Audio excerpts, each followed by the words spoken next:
Hey, in the mixed homeschooling, it's TJ. And Elijah. Today we're going to be talking about The morning basket.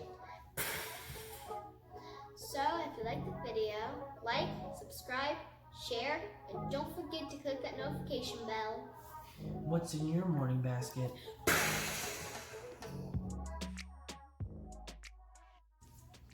Hey, in the mixed homeschooling. So today I'm going to be sharing with you guys what's in our morning basket. We haven't been doing our morning basket the last few weeks because we're getting ready to move and I haven't been feeling too well. So the kids have just been jumping on their computers and getting their schoolwork knocked out. And Torrance has been doing some math with Joe. Elijah has switched to doing his math on the computer. Same with Brooklyn. But I wanted to share with you guys our morning basket. Ugh. There's no basket right now. We used to have a basket, but it got kind of torn up from putting all these heavy books in it. So right now we just have a morning stack. So morning basket. We normally use our morning basket during breakfast or right after breakfast. I like to block an hour of time where we sit down at the table together and we go through some of the books that I want to get done this year, but don't necessarily fit into our schedule. And as you guys saw on my loop video, I like to break our morning basket into categories. So I know that the kids are getting X amount of books, or these books for literature, we're getting some history in, we're getting some geography, art, nature study, all of that stuff in. And we loop it. So I will put that video down below and you guys can go and watch that and see how we loop our morning basket. But this semester, and I'm gonna say this semester because some of these books we've been using for years and some I just wanna kind of check out, and we're gonna only use it for about 6 to 12 weeks, depending if, we're into it. If we're not, we toss it.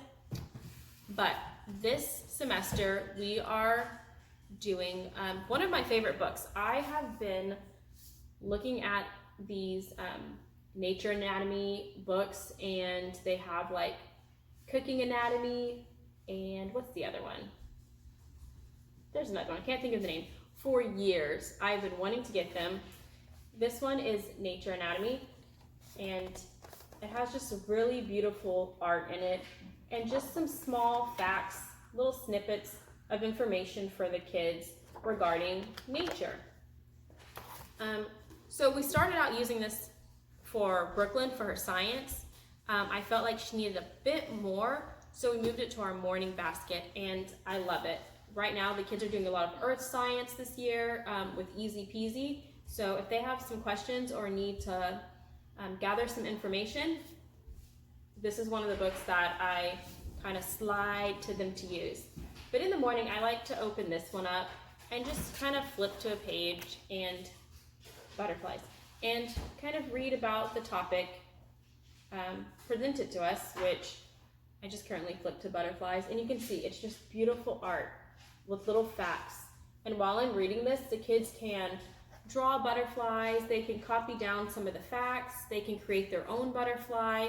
It's just a really good book to kind of get their minds going, especially after the weekends. When we come back from the weekends, it's kind of hard to get in the groove of wanting to do school. This book is really fun. We can also pull out watercolors with this book and let them sketch and then, paint with the watercolors, just so their mind starts kind of waking back up from, the weekend of playing video games or watching TVs. Elijah's behind me nodding, and Brooklyn's going, yeah, because weekends, they're whole different children, just saying. Then we have riddles and brain teasers for kids.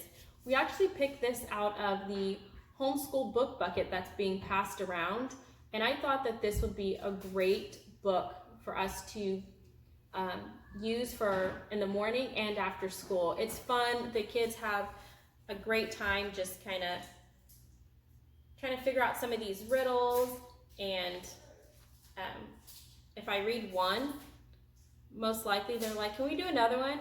Can you do another one? Can you do another one? Until they get one right. but it's just some riddles in here and brain teasers. And then a few pages later, let's see if I can find it. There's the answer page, because sometimes I'm sitting here like, I don't know the answer to this. It's right here. So this is what we're using. Another great one to use when we're coming off the weekend, or if, kind of like today where we're stuck on a research paper. You can kind of see behind me, the kids are working on research papers and their brains are just like so much information. We end the day with some riddles and brain teasers just so they can relax and have fun.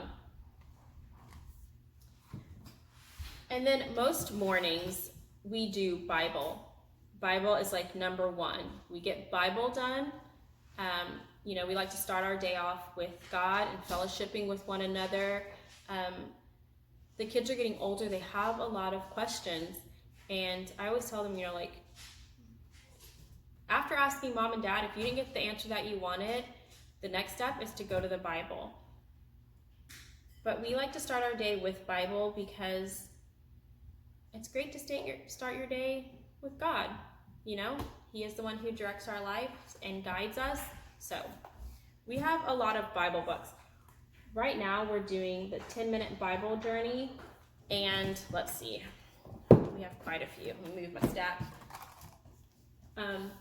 Illustrated family stories from Masterbooks. There is a workbook that goes along with this that we used a few years ago. We don't use it anymore. Has great vocab words and pictures, a lot of side information to go deeper into your studies. Same with the 10-minute Bible journey. We got this from Ken Ham when we went to the Ark Encounter in Kentucky a couple of years ago. And this just takes the Bible, takes stories and passages, and just kind of narrows it down to 10 minutes. Sometimes we go a little bit over 10 minutes because my kids have a lot of questions, so we're stopping and I'm answering those questions, or Joe's answering those questions.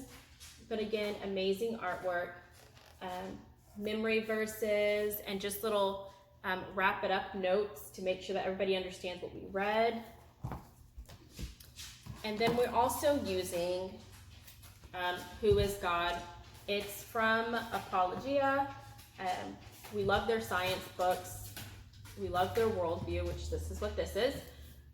We've been using this book for quite some time. It started off with Torrance using it, and then Torrance and Elijah, and now Brooklyn, and now we're doing it all together. Again, it has great side articles. It has, let's see what we have down here. Words to know, more vocab. We have scripture, a lot of questions that can be asked to your kids to make sure that they understand what's going on.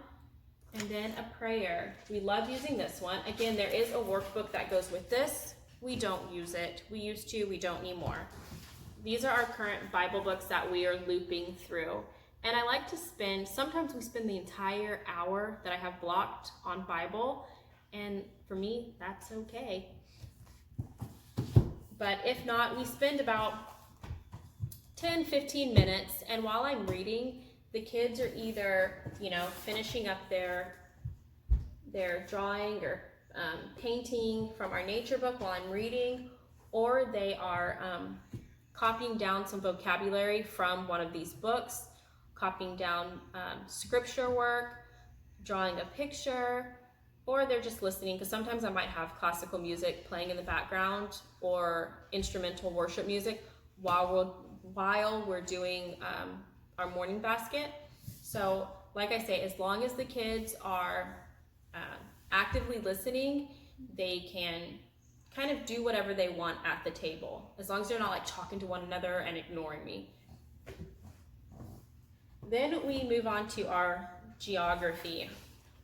Geography is one of those subjects. It's in our morning basket. The kids do it. They have their individual geography, but we love to kind of do side geography. Joe and I did the Ancestry.com DNA kit a few years ago, and we recently pulled up our results again to go over it and like just talk about it with the kids. And so this year we're kind of just picking those countries and regions that our ancestors are from and digging a little deeper into that. A lot of you have seen that we have been cooking dishes from around the world. Right now we're heavily focused in Africa because that's where my ancestors are from and that's where their ancestors are from. So yeah, so we like to use these books right here, Around the World, or A Trip Around the World, and then Another Trip Around the World. That's this one. Sorry, did it in the wrong order.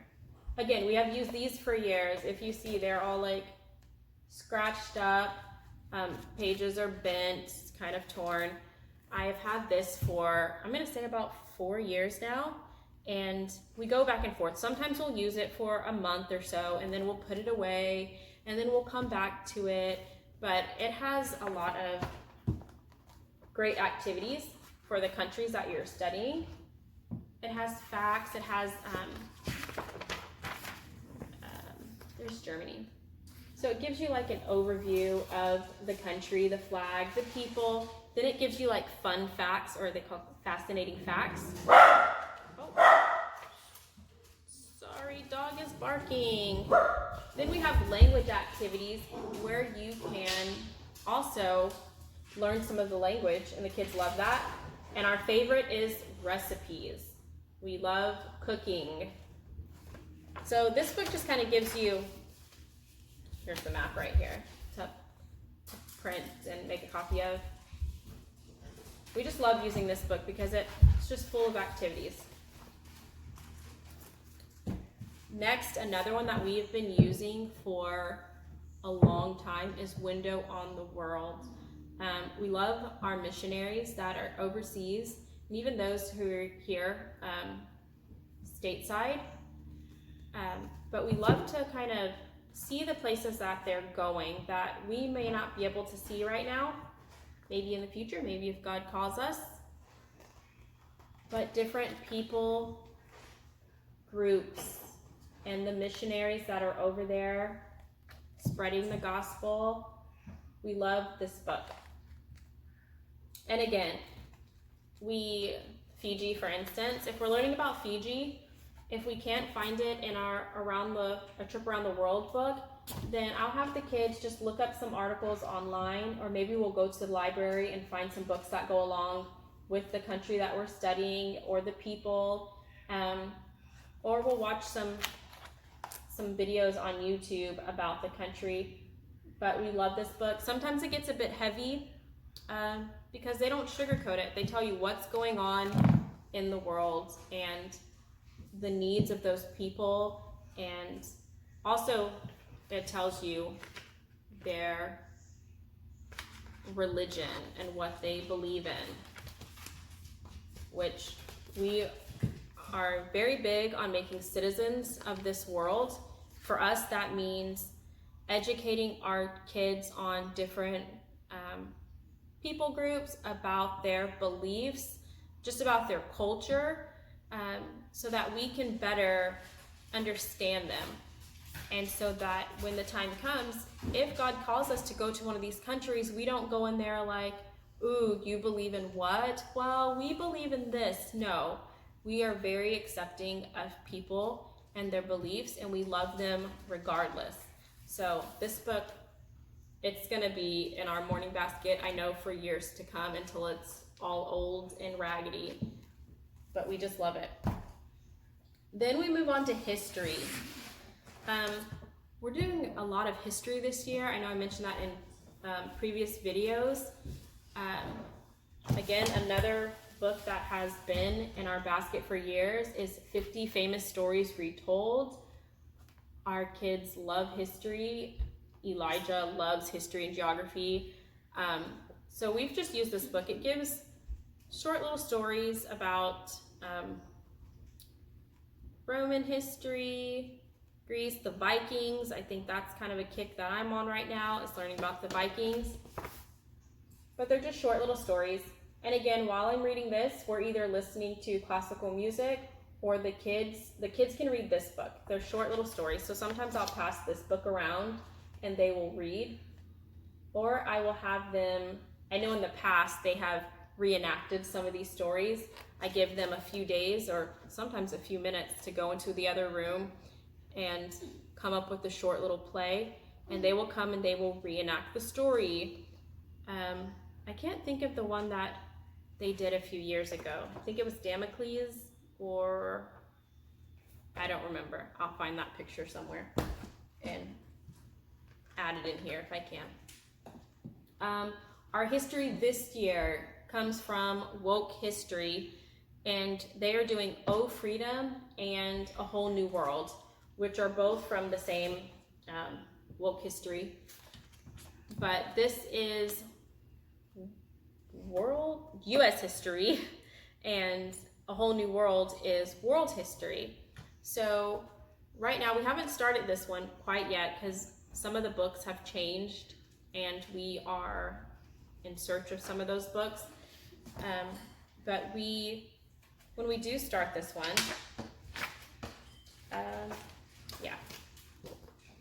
it's just a little schedule for us to follow and dig deeper. It's very simple, and the kids will do some journaling along with it.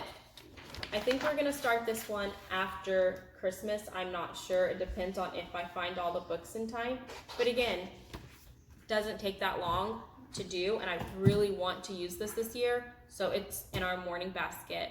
And the other one, which is A Whole New World, is actually online. I don't teach it to them. It's another teacher online. But again, it's maybe 30 minutes. They sit down, they watch a short video of their other teacher about world history, and then she has some questions and projects and activities for them to do throughout the week. And again, this is all on a loop schedule, so if they don't finish those activities or reading for the week, that's okay. We just push it over and loop it around. We'll come back to it. But our morning basket this year is pretty simple. These books are heavy, but these are books that I really love and that we've used over the years. And with Torrance being almost 13 and Brooklyn just turning 8, she's just now kind of joining in with us in teaching. Elijah's always, he's in the middle, so he's always picked up on what I've taught Torrance, but he's also gotten to join in with Brooklyn over the years. But because Brooklyn's just now joining in, we are using some of these books over again, and Torrance and Elijah are learning new things. So we love our morning baskets, and again, I tell people all the time, your morning basket can be whatever you want it to be. It can be calendar, going over the calendar, the days of the weeks. If you have younger kids, I know when my kids were younger, they loved doing Play-Doh and clay while I was doing their reading, because we used Ambleside, which Ambleside was a lot of reading for us, but I did most of the reading, and the kids got to draw, sketch, do some copy work, and color when they were younger, and they still like to do that. So your morning basket can have whatever you want in it. I know some people do math flashcards, some people use morning basket to get science done as a group, some people use morning basket to do history together. Some people split their morning basket up, maybe morning baskets for your younger kids, and then you have afternoon basket for your older kids. It's whatever you make of it. We love our morning basket. If you are a homeschooler and you are struggling, or you just feel overwhelmed with trying to fit everything in for the day, looping and morning baskets, oh, they will save you. But I hope you guys enjoyed this video, and I will see you next time.